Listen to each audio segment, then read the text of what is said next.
सभी विद्यार्थियों को मेरा नमस्कार। प्यारे विद्यार्थियों, बेटा जामुन का पेड़ पाठ आजकल हमारा पढ़ाया जा रहा है। बेटा कल हम पेज नंबर 106 तक आपको समझा चुके थे, जहाँ पर बेटा हमारी लाइन एंड हुई थी जब जामुन के पेड़ नामक पाठ में कवि यानी लेखक हमें यह बता रहे हैं कृष्णचंद्र जी कि उस पेड़ के नीचे दबे हुए आदमी ने एक तरह से मिर्ज़ा गालिब का एक शेर सुनाया था और उन्होंने यह समझा था कि यह एक क्या है, कवि है। किसको? पेड़ के नीचे दबे हुए आदमी को। क्योंकि बड़े व्यंग्यात्मक कहानी है, मैं आपको पहले ही समझा चुका हूँ। एक व्यंग्यात्मक कहानी है जामुन का पेड़, यानी कि उस पेड़ के नीचे एक आदमी दब जाता है और उसमें बात को बढ़ा चढ़ाकर दर्शाया गया है इस कहानी में। माने हमें यह संदेश दिया गया है कि पेड़ के नीचे दबे हुए आदमी की चिंता किसी को नहीं है। हर विभाग, चाहे वो कृषि विभाग हो, चाहे उद्यान विभाग हो, चाहे व्यापार विभाग हो, चाहे कोई भी विभाग हो, अपनी जिम्मेदारी से एक तरह से पर्दा डाल देते हैं, बचना चाहते हैं और सभी के सभी उस पर अर्जेंट मार्क करते रहते हैं, माने कुछ टिप्पणी लिखते रहते हैं। उस पेड़ के नीचे दबे हुए आदमी के जीवन की जो फाइल चल रही है उसको आगे बढ़ाते रहते हैं। तो बेटा आज आगे पढ़ते हैं पेज नंबर 107, 107 पेज नंबर। देखिए बेटा, जब उस आदमी के आसपास भीड़ एकत्र हो गई थी, यह जानते हुए कि यह दबा हुआ आदमी एक कवि है, एक शायर है, जब उसने एक मिर्जा गालिब की शेर व शायरी सुनाई थी, उसको देख करके वहाँ पर भीड़ और एकत्र होने बैठ गई थी और चारों ओर यह खबर फैल गई थी कि जामुन के पेड़ के नीचे दबा हुआ आदमी एक शायर है। अब आगे देखते बेटा क्या होता है कहानी में, ध्यान से समझें बेटा। आप लोग भी किताब अपनी खोल दें। इसकी चर्चा शहर में भी फैल गई और शाम तक गली गली से शायर जमा होने शुरू हो गए। सेक्रेटरीट इंग्लिश का शब्द है, माने सचिवालय, मैं आपको ऑलरेडी बता चुका हूँ पहले भी। सेक्रेटरीट का लॉन माने जहाँ पर वो पेड़ गिरा था, भांति भांति के कवियों से भर गया और दबे हुए आदमी के चारों ओर कवि सम्मेलन का सा वातावरण उत्पन्न हो गया। कवि सम्मेलन माने जहाँ पर कवि अपनी प्रस्तुतियाँ देते हैं, आप लोग टीवी वगैरह में देखते होंगे। सेक्रेटरीट के कई क्लर्क और अंडर सेक्रेटरी तक जिन्हें साहित्य और कविता से लगाव था रुक गए। कुछ शायर दबे हुए आदमी को अपनी कविताएं और दोहे सुनाने लगे। कई क्लर्क उसको अपनी कविता पर आलोचना करने को मजबूर करने लगे। एक कवि सम्मेलन जैसा माहौल वहाँ पर शुरू हो गया। कहाँ पर? जहाँ पर वह व्यक्ति पेड़ के नीचे दबा हुआ है। जब यह पता चला कि दबा हुआ आदमी एक कवि है तो सेक्रेटरीट की सब कमेटी ने फैसला किया, क्योंकि दबा हुआ आदमी एक कवि है इसलिए इस फाइल का संबंध न एग्रीकल्चर डिपार्टमेंट से है मानी कृषि विभाग, न हॉर्टिकल्चर डिपार्टमेंट मानी उद्यान विभाग, बल्कि सिर्फ कल्चरल डिपार्टमेंट मानी संगीत विभाग से है। कल्चरल डिपार्टमेंट से अनुरोध किया गया कि जल्द से जल्द मामले का फैसला करके अभागे कवि को इस फलदार पेड़ से छुटकारा दिलाया जाए। मानी उसको अभागे कवि इसलिए बोला जा रहा है कि एक कवि है और वो भाग्यहीन है, पेड़ के नीचे दबा हुआ है, उसकी कुछ पहचान होनी चाहिए। अब देखना आगे क्या होता है, बातों को कैसे बताया गया है इस व्यंग्यात्मक जामुन का पेड़ कहानी में। पढ़ते हैं बेटा आगे। फाइल कल्चरल डिपार्टमेंट के अनेक विभागों से गुजरती हुई साहित्य अकादमी के सेक्रेटरी के पास पहुंची।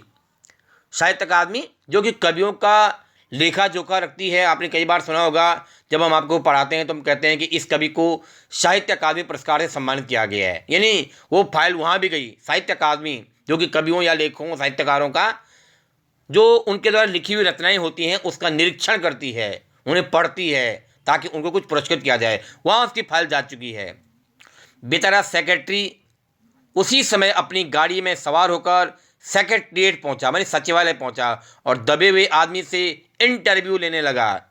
इंटरव्यू को हिंदी में क्या बोलते हैं बेटा? साक्षात्कार बोलते हैं बेटा। तुम कवि हो?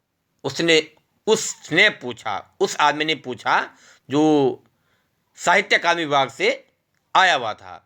जी हाँ, दबे हुए आदमी ने जवाब दिया। किस उपनाम से शोभित हो? माने तुम्हारी किस नाम से पहचान है? शोभित माने जाने जाते हो, शोभायमान हो, ओस। और आगे लिखा है ओस और क्वेश्चन मार्क।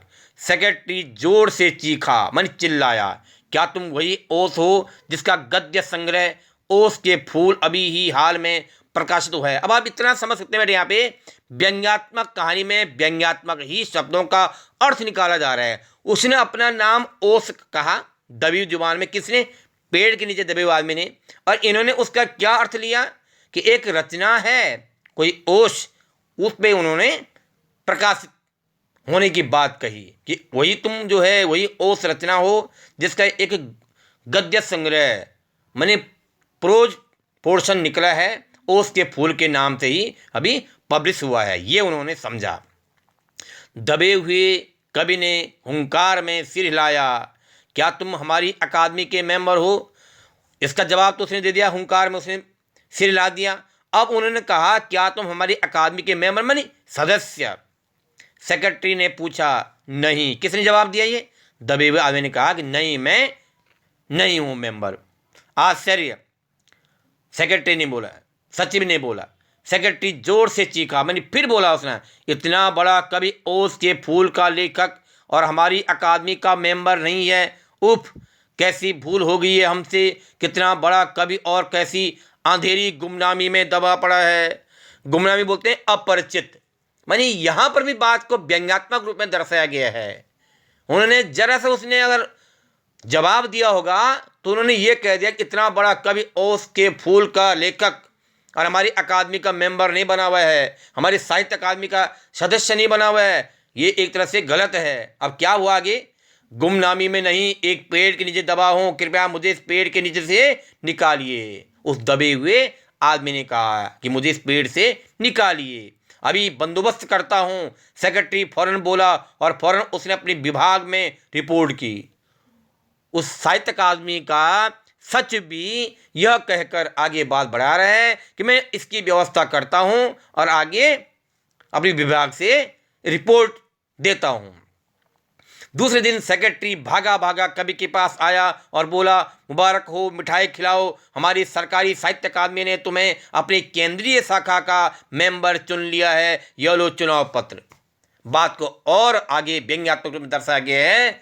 वह दूसरे दिन वह सचिव जो है भागा भागा कवि के पास आया। कौन सा कवि है वो? किसको मान रहे हैं? जो पेड़ के नीचे दबा हुआ आदमी है। उसको क्या बोला? आप हमारी सरकारी साहित्य अकादमी ने को जो सेंट्रल ब्रांच है उसका तुम सदस्य बन गए हो, यह लो आपका चुनाव पत्र। मानी आप इसके सदस्य बन गए हो हमारी साहित्य अकादमी की, मगर मुझे इस पेड़ के नीचे तो निकालो। दबे हुए आदमी ने कराह कर कहा। कराह कर मानी दर्द भरी आवाज में बेटा। उसकी सांस बड़ी मुश्किल से चल रही थी और उसकी आंखों से मालूम होता था वह घोर पीड़ा और दुख में पड़ा है। घोर मानी गहरी पीड़ा का अनुभव वह व्यक्त कर रहा था। यह हम नहीं कर सकते। किसने बोला? लिखा गया सेक्रेटरी ने कहा। जब उस व्यक्ति ने यह बोला कि आप मुझे इस पेड़ से निकालिए, दबे हुए आदमी ने, फिर सचिव ने क्या बोला है? जो साहित्य अकादमी का सचिव है कि यह हम नहीं कर सकते हैं। क्या बोला वो? और जो हम कर सकते थे वो हमने कर दिया है। मानी कि हमने आपको जो सरकारी साहित्य अकादमी है उसकी जो सेंट्रल ब्रांच है, केंद्रीय शाखा है, उसका मेंबर यानी उसका सदस्य आपको बना दिया, हमने वो कर लिया है। बल्कि हम तो यहाँ तक कर सकते हैं कि अगर तुम मर जाओ तो तुम्हारी बीवी को वजीफा दे सकते हैं। वजीफा मानी तुम्हारे बदले की जो एक तरह से पेंशन होगी, स्कॉलरशिप होगी, वो मैं तुम्हें हम उन्हें दे सकते हैं। अगर तुम दरख्वास्त मानी रिक्वेस्ट, प्रार्थना, निवेदन, आग्रह, ये तुम दरख्वास्त दो तो हम वह भी कर सकते हैं। साहित्य अकादमी के सचिव ने उस दबे हुए आदमी से ऐसा कहा कि तुम आगे निवेदन करोगे तो हम वो कर सकते हैं कि तुम्हारी आने वाली जो तुम्हारी मौत के बाद अगर तुम अगर मर जाओ सपोज, तो तुम्हारी धर्म पत्नी को हम उसका वजीफा, उसकी पेंशन दे सकते हैं। अब उस आदमी ने क्या बोला देखना बेटा, ध्यान देना। मैं अभी जीवित हूँ। कवि रुक रुक कर बोला, मुझे जिंदा रखो। ऐसा उस दबे हुए आदमी ने उस सचिव से कहा। मुसीबत यह है, सरकारी साहित्य अकादमी का सेक्रेटरी हाथ मलते हुए बोला, हमारा विभाग सिर्फ कल्चर से संबंधित है। कल्चर मानी संगीत से संबंधित है, साहित्य से संबंधित है। पेड़ काटने का मामला कलम दवात से नहीं, आरी कुल्हाड़ी से संबंधित है। इसके लिए हमने फॉरेस्ट डिपार्टमेंट को लिख लिया और अर्जेंट लिखा है। अब आप बेटा समझ सकते हैं डियर स्टूडेंट्स, जहाँ से उस पेड़ के नीचे दबे हुए आदमी के जीवन की जो फाइल शुरू हुई थी, फिर वहीं पहुंचने वाली है। उन्होंने क्या कहा है, साहित्य जो अकादमी है उसके सचिव ने यह कहा है कि यह मामला हमारा नहीं है, हम तो कल्चरल से संबंधित हैं, और पेड़ काटने का जो मामला है वह किससे होता है, आरी कुराड़ी से चलता है। इसके लिए हमने फॉरेस्ट डिपार्टमेंट ने वन विभाग को सूचित कर दिया है, जबकि शुरुआत वहीं से हुई थी। सबसे पहला स्टेप वहीं से इस कहानी में आया था, अब फिर फाइल वहीं जाएगी। देखने वाले ध्यान, आगे क्या होता है। शाम को माली ने आकर दबे हुए आदमी को बताया, कल फॉरेस्ट डिपार्टमेंट के आदमी आकर इस पेड़ को काट देंगे और तुम्हारी जान बच जाएगी। तब शाम को फिर उस माली ने आकर उस दबे हुए आदमी को आश्वासन दिया कि कल वन विभाग के आदमी आएंगे, इस पेड़ को काट देंगे और तुम्हारी जान बच जाएगी। बेटा देखना कहानी में क्या मोड़ आगे आता है। माली बहुत खुश था। पेज नंबर 109 पर देखिए बेटा, नेक्स्ट पेज है।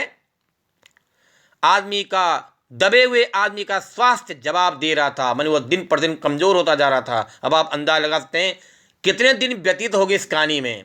इस कहानी के अनुसार वह आदमी पेड़ के नीचे ही दबा हुआ है, मगर वह किसी न किसी तरह अपने जीवन के लिए लड़े जा रहा था।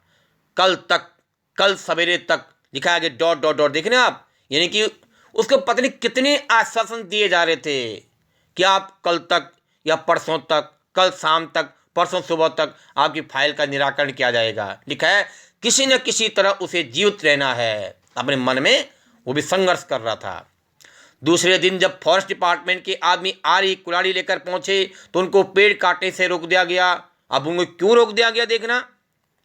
मालूम हुआ कि विदेश विभाग से हुक्मनी आदेश आया था कि इस पेड़ को न काटा जाए। कारण यह था, इस पेड़ को 10 साल पहले पिटोनिया राज्य के प्रधानमंत्री ने सेक्रेटरीट के लॉन में लगाया था। अब एक नई इन्फॉर्मेशन आई है कि इस जामुन के पेड़ को आज से 10 साल पहले पिटोनिया राज्य के प्रधानमंत्री ने लगाया था।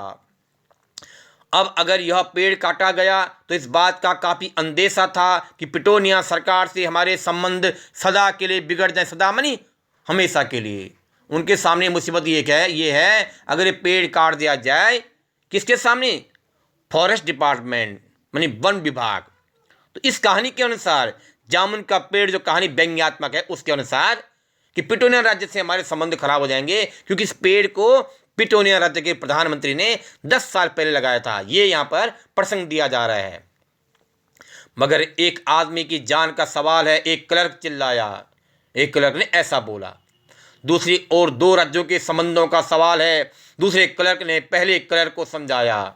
जैसे पहले क्लर्क ने ऐसा बोला कि एक आदमी की जान का सवाल है, उस दूसरे वाले ने क्या बोला कि 2 राज्यों के संबंधों का, आपसी जो नीतियाँ उसका सवाल है ये। और यह भी तो समझो कि पिटोनिया सरकार हमारे राज्य को कितनी सहायता देती है। सहायता मानी एक तरह से आर्थिक सहायता देती है। क्या हम उनकी मित्रता की खातिर एक आदमी के जीवन का भी बलिदान नहीं कर सकते? क्वेश्चन मार्क है। यानी कि यहाँ पर भी व्यंग्यात्मक है। दूसरा क्लर्क ये कह रहे हैं कि 2 राज्यों के संबंध का सवाल है, क्या हम इसके लिए एक आदमी की जान कुर्बान नहीं कर सकते हैं, बलिदान नहीं कर सकते हैं? कभी को मर जाना चाहिए निसंदेह। ऐसा उसने कहा कि बिना किसी संदेह के, बिना किसी डाउट के उसको मर जाना चाहिए, उस दबे हुए आदमी को मर जाना चाहिए। अब आगे क्या होता है बेटे, कान में ध्यान दें। अंडर सेक्रेटरी ने सुपरिटेंडेंट को बताया, आज सवेरे प्रधानमंत्री दौरे से वापस आ गए हैं। आज 4 बजे विदेश विभाग इस पेड़ की फाइल उनके सामने पेश करेगा। जो भी फैसला देंगे वही सबको स्वीकार होगा। अब उसने क्या बोला है, अंडर सेक्रेटरी ने सुपरिटेंडेंट को यह बताया कि आज ही मॉर्निंग में प्रधानमंत्री जी दौरे से वापस आ रहे हैं और अब यह मामला विदेश विभाग के सुपुर्द कर दिया गया है। वो जो फैसला देंगे वो सबको स्वीकार होगा। यानी कि यह विदेश का मामला है, क्योंकि बाहर देश के प्रधानमंत्री यहाँ आए थे, उन्होंने उस पेड़ को लगाया था। यह विदेश विभाग से जुड़ा हुआ मसला हो गया है। अब देखा आगे कहानी में क्या होता है बेटा, ध्यान दें। शाम के 5 बजे स्वयं सुपरिटेंडेंट कवि की फाइल लेकर उसके पास आया। सुनते हो? आते ही वह खुशी से फाइल को हिलाते हुए चिल्लाया, प्रधानमंत्री ने इस पेड़ को काटने का हुक्म दे दिया। उस आदमी को कहा जा रहा है कि पेड़ को काटने का आदेश दे दिया है और इस घटना की सारी अंतर्राष्ट्रीय जिम्मेदारी अपने सिर ले ली है। अब देखना कहानी में कैसा अंत होता है, आप ध्यान दें। जब ये सूचना उस व्यक्ति के पास पहुंच रही है कि सबकी जिम्मेदारी, अंतर्राष्ट्रीय जिम्मेदारी उन्होंने अपने हाथ में ले ली है, तो क्या हुआ आगे ध्यान दें बेटा।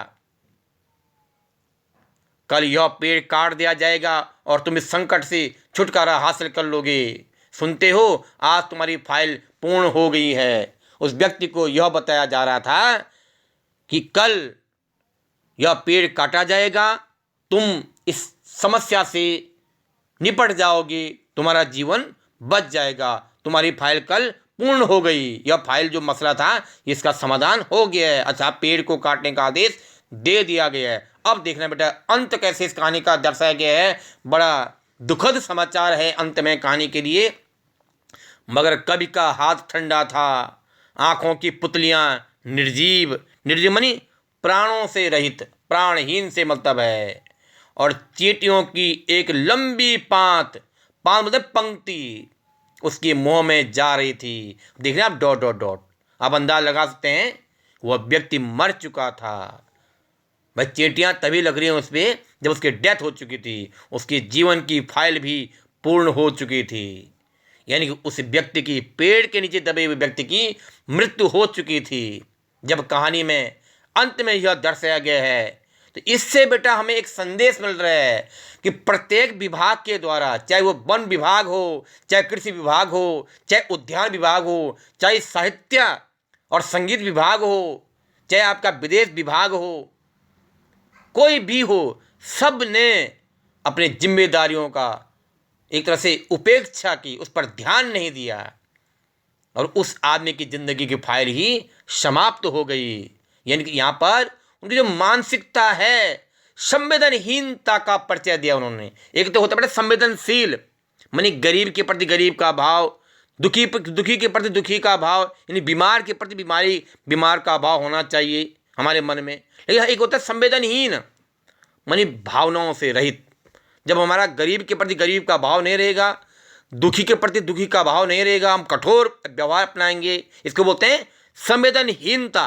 क्या बोलते हैं? संवेदनहीनता। तो इस कहानी में हमें प्रत्येक विभाग की जो मानसिकता है वह संवेदनहीनता वाली है, उदासीनता वाली है, ऐसा इस कहानी में दर्शाया गया है। व्यंग्यात्मक बेटा जरूर थी यह कहानी, पर प्रेरक है कि हमें अपने जीवन में दूसरों के प्रति उदासीन नहीं होना है, बल्कि संवेदनशील होना है, दूसरों की भावनाओं को समझना है। तो ये इस कहानी से हमें संदेश मिलता है। तो बड़ा ये कहानी समाप्त हो गई है। अगर कोई भी समस्या हो आपको तो आप हमें प्रश्न पूछें। हम बार बार आपको कह रहे हैं कहानियों के बीच से, पैराग्राफ के बीच से प्रश्न पूछे जाएंगे, तो ऐसी आप तैयारी करें। यानी आप ये न सोचें कि व्यंग्यात्मक कहानी है तो आसानी से काम चल जाएगा। तो बड़े एक बार फिर कह रहा हूँ, कोई भी समस्या हो किसी भी गद्यांश में, किसी भी शब्द के अर्थ को समझने में, तो आप हमें प्रश्न अवश्य पूछें। धन्यवाद।